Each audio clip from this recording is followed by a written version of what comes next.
Hi guys, welcome to my YouTube channel. Myself Ragini. आज मैं UP board 10th class के बच्चों के लिए अमांडा पोएम लेकर आई हूँ, जिसका सेंट्रल आइडिया मैं एक्सप्लेन करूँगी और मैंने लिख रखा है, आप नोट्स बनाते चलिए। ठीक है, बहुत ही ज़्यादा अच्छी पोएम है ये। और इसमें जो है बताया गया है कि अमांडा को उसके पेरेंट्स कैसे कैसे बार बार टोक देते थे कि ऐसे नहीं करना वैसे नहीं करना, कुछ इस तरीक़ों से उसमें बताया जाता है।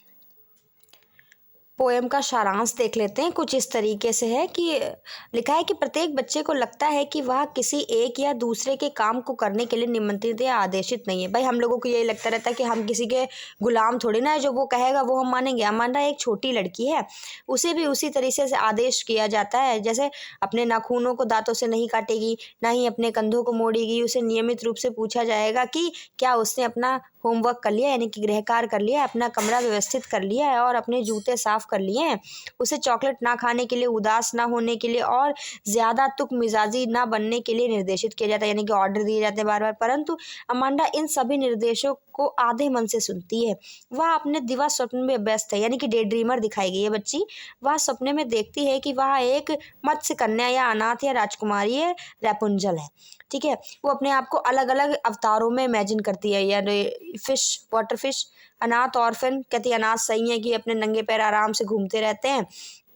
और यहाँ देखो, जूतों के लिए आराम कहा जाता है। ठीक है, वो इस तरीके से, यानी कि सामने वाले को वो अपने से ज़्यादा सुखी समझती है। ठीक है, आइए सेंट्रल आइडिया देखते हैं।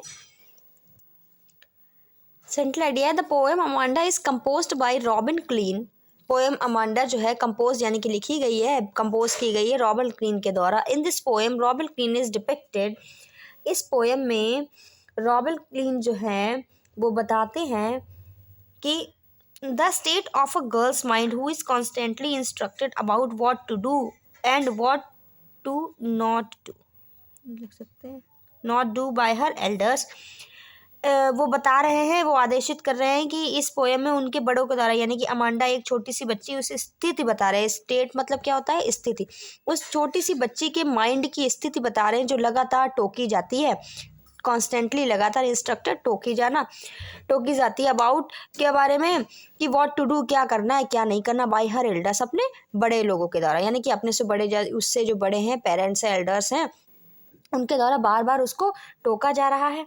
The little girl Amanda keeps of A life of freedom in the open. छोटी सी बच्ची अमांडा जो है वो स्वतंत्रता का जीवन, यानी कि खुले में स्वतंत्रता का जीवन जीना चाहती है और बंध के नहीं रहना चाहती। The poem is set in 4 different setting.